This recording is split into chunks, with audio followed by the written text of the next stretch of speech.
ಕೋಡುಬಳೆ ಅಂದ್ರೆ ಅಡುಕಲೆ. ರಾಜ್ಯ ಸಚಿವ ಸಂಪುಟ ವಿಸ್ತರಣೆಯ ಮೆಗಾ ಎಕ್ಸ್ಕ್ಲೂಸಿವ್ ಸುದ್ದಿ. ಇಂದು ಸಂಪುಟ ವಿಸ್ತರಣೆ ನಡೆಯುತ್ತಾ ಇಲ್ವಾ ಅನ್ನುವಂತಹ ಗೊಂದಲಗಳ ಮನೆ ಮಾಡಿದೆ.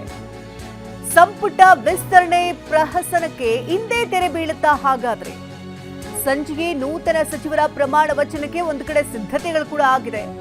ಯಾವುದೇ ಕ್ಷಣದಲ್ಲಿ ಬೇಕಾದರೂ ಹೈಕಮಾಂಡ್ನಿಂದ ಪಟ್ಟಿ ರವಾನೆಯಾಗುವ ಸಾಧ್ಯತೆಗಳಿದೆ.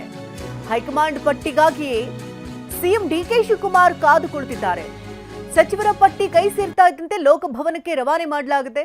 ಇಂದು ಇಡೀ ದಿನ ಕಾಯ್ದಿರಿಸಿರುವಂತಹ ಸಿಎಂ ಡಿಕೆಶಿ ಇಂದು ಯಾವುದೇ ಕಾರ್ಯಕ್ರಮಗಳನ್ನು ಹಮ್ಮಿಕೊಳ್ಳಲಾಗಿಲ್ಲ. ರಾಜ್ಯ ಸಚಿವ ಸಂಪುಟ ವಿಸ್ತರಣೆಯ ಸಂದರ್ಭದಲ್ಲಿ ಇಂದು ಸಂಪುಟ ವಿಸ್ತರಣೆ ನಡೆಯುತ್ತಾ ಇಲ್ವಾ ಅನ್ನುವಂತಹ ಗೊಂದಲಗಳೇ ಹೆಚ್ಚಾಗಿದೆ. ಸಾಂಪ್ರದಾಯಿಕ ರೆಸಿಪಿ, ಮತ್ತಷ್ಟು ಬೇಕೆನಿಸುವ ರುಚಿ. ಕೋಡುಬಳೆ ಅಂದ್ರೆ ಅಡುಕಲೆ. ಸಂಪುಟ ವಿಸ್ತರಣೆ ಪ್ರಹಸನಕ್ಕೆ ಇವತ್ತು ತೆರೆ ಬೀಳುವಂತಹ ಸಾಧ್ಯತೆ ಇದೆ ಅಂತ ಹೇಳಲಾಗ್ತಾ ಇದ್ದು, 10 ಗಂಟೆ ನಂತರದಲ್ಲಿ ಹೈಕಮಾಂಡ್ನಿಂದ ಪಟ್ಟಿ ಬರುತ್ತೆ ಅಂತ ಹೇಳಲಾಗ್ತಾ ಇದೆ. ಹಾಗಾಗಿ ಇನ್ ಕೇಸ್ ಏನಾದರೂ 10 ಗಂಟೆ ನಂತರದಲ್ಲಿ ಏನಾದರೂ ಪಟ್ಟಿ ಬಂದರೆ ಇವತ್ತು ಸಂಜೆಯೇ ನೂತನ ಸಚಿವರ ಪ್ರಮಾಣ ವಚನಕ್ಕೂ ಸಿದ್ಧತೆಗಳನ್ನು ಮಾಡಿಕೊಳ್ಳಲಾಗ್ತಾ ಇದೆ.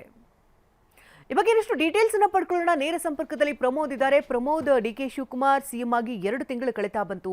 ಸಂಪುಟ ವಿಸ್ತರಣೆ ಇನ್ನೂ ಕೂಡ ಗೊಂದಲದ ಗೂಡಾಗಿದೆ. ಹೈಕಮಾಂಡ್ನಿಂದ ಪಟ್ಟಿ ಯಾವಾಗ ಬರುತ್ತೆ ಅಂತ ಜಾತಕ ಪಕ್ಷಿಯಂತೆ ಕಾದು ಕುಡಿಯುವಂತಹ ಪ್ರಸಂಗ ಇದು. ಏನೆಲ್ಲ ಬೆಳವಣಿಗೆಗಳಾಗ್ತಾ ಇದೆ? ಇವತ್ತೇ ಪಟ್ಟಿ ಹೊರಬರಬಹುದಾ?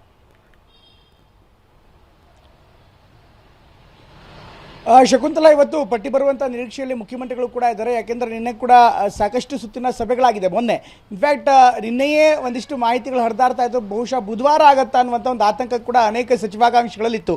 ಯಾಕೆಂದರೆ ಸರಿಯಾದಂಥ ಕ್ಲಾರಿಟಿ ಇರಲಿಲ್ಲ. ಆರಂಭದಲ್ಲಿ ಅನೇಕ ಸಚಿವರಿಗೆ ಮಾಹಿತಿ ರವಾನೆ ಆಗಿರಲಿಲ್ಲ ಅಥವಾ ಸಚಿವಾಕಾಂಕ್ಷಿಗಳಿಗೆ ಮಾಹಿತಿ ಇರಲಿಲ್ಲ.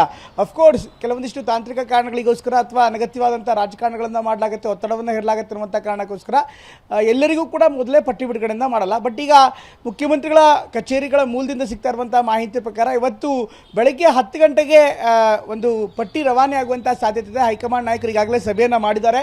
ಸಭೆ ಆದ ಬಳಿಕ ಇವತ್ತು ಬೆಳಗ್ಗೆ 10 ಗಂಟೆಗೆ ನಾವು ಸಂಪೂರ್ಣವಾದಂಥ ವಿವರದೊಂದಿಗೆ ಪಟ್ಟಿಯನ್ನು ಕೊಡ್ತೀವಿ. ಅದಾದ ಬಳಿಕ ರಾಜಭವನಕ್ಕೆ ಅದೇ ಪಟ್ಟಿಯನ್ನು ನೀಡಿ ಎನ್ನುವಂಥ ಒಂದು ಸೂಚನೆ ಕೂಡ ಹೈಕಮಾಂಡ್ ನಾಯಕರಿಂದ ಬಂದಿದೆ. ಈ ಕಾರಣಕ್ಕೋಸ್ಕರ ಇವತ್ತು ಮುಖ್ಯಮಂತ್ರಿಗಳು ಯಾವುದೇ ಕಾರ್ಯಕ್ರಮಗಳನ್ನು ನಿಗದಿತ ಅಧಿಕೃತವಾದಂಥ ಕಾರ್ಯಕ್ರಮಗಳನ್ನು ಹಮ್ಮಿಕೊಂಡಿಲ್ಲ. ಕೇವಲ ಇವತ್ತು ಕಾರ್ಯಕ್ರಮದ ಪಟ್ಟಿಯಲ್ಲಿ, ಮುಖ್ಯಮಂತ್ರಿಗಳ ಕಾರ್ಯಕ್ರಮದ ಪಟ್ಟಿಯಲ್ಲಿ ಕಾಯ್ದಿರಿಸಲಾಗಿದೆ ಅನ್ನುವಂಥ ಒಂದು ಹೇಳಿಕೆ ಇದೆ. ಬಿಟ್ಟರೆ ಅದನ್ನು ಹೊರತಾಗಿ ಬೇರೆ ಯಾವುದೇ ಅಧಿಕೃತವಾದಂಥ ಕಾರ್ಯಕ್ರಮಗಳಿಲ್ಲ. ಹೀಗಾಗಿ ಮುಖ್ಯಮಂತ್ರಿಗಳು ಸಹ ಸಂಪೂರ್ಣವಾಗಿ ಇದೇ ಒಂದು ಸಂಪುಟ ರಚನೆಗೆ ಸಂಬಂಧಪಟ್ಟಂತೆ ಇವತ್ತಿನ ಸಂಪೂರ್ಣ ದಿನವನ್ನು ತೊಡಗಿಸ್ಕೊಂಡಿದ್ದಾರೆ ಅಂತ ಮಾಹಿತಿ ಕೂಡ ಲಭ್ಯವಾಗ್ತದೆ. ಯಾಕೆಂದರೆ ಒಮ್ಮೆ ಸಚಿವ ಸಂಪುಟದ ಪಟ್ಟಿ ಹೈಕಮಾಂಡ್ನಿಂದ ಬಂದ ಬಳಿಕ ಅದನ್ನು ರಾಜಭವನಕ್ಕೆ ನೀಡಬೇಕಾಗತ್ತೆ. ರಾಜಭವನಕ್ಕೆ ನೀಡಾದ ಬಳಿಕ ಮತ್ತೆ ಪ್ರಮಾಣ ವಚನದ ಸಮಯ ಕೂಡ ನಿಗದಿ ಮಾಡಬೇಕಾಗತ್ತೆ.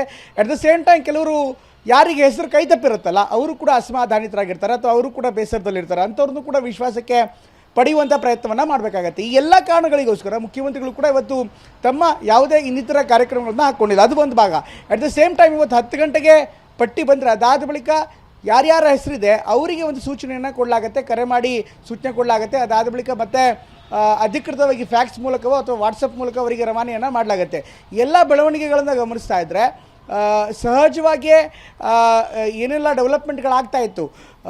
ಇವತ್ತಿನ ಕಾರ್ಯಕ್ರಮದ ಪಟ್ಟಿಯನ್ನು ಬದಿಗೊತ್ತಿ ಯಾರ್ಯಾರೆಲ್ಲ ನಿರೀಕ್ಷೆಗಳು ಇಟ್ಕೊಂಡಿದ್ದಾರೆ ಅವರು ಕೂಡ ಕಾಯ್ಕೊಂಡಿದ್ದಾರೆ. ಕೆಲವರು ಡೆಲ್ಲಿಗೆ ಹೋಗಿದ್ದರು, ಡೆಲ್ಲಿಯಿಂದ ಬಂದವರು ಇಲ್ಲೇ ಇದ್ದಾರೆ ಮತ್ತೆ ವಾಪಸ್. ಹೀಗಾಗಿ ಇವತ್ತು ಆಗತ್ತೆ ಅಂದರೆ ಪ್ರಮಾಣ ವಚನ ಕಾರ್ಯಕ್ರಮ ನಡೆಯುತ್ತೆ ಅನ್ನುವಂಥ ಸಂಪೂರ್ಣ ಭರವಸೆಯೊಂದಿಗೆ ಕಾಂಗ್ರೆಸ್ ಪಕ್ಷವೇ ಕಾಯ್ತಾ ಇದೆ. ಶಕುಂತಲಾ, ಧನ್ಯವಾದ ಪ್ರಮೋದ್. ತಮ್ಮೆಲ್ಲ ಲೈವ್ ಅಪ್ಡೇಟ್ಸ್ಗಾಗಿ. ಕೋಡುಬಳೆ ಅಂದ್ರೆ ಅಡುಕಲೆ.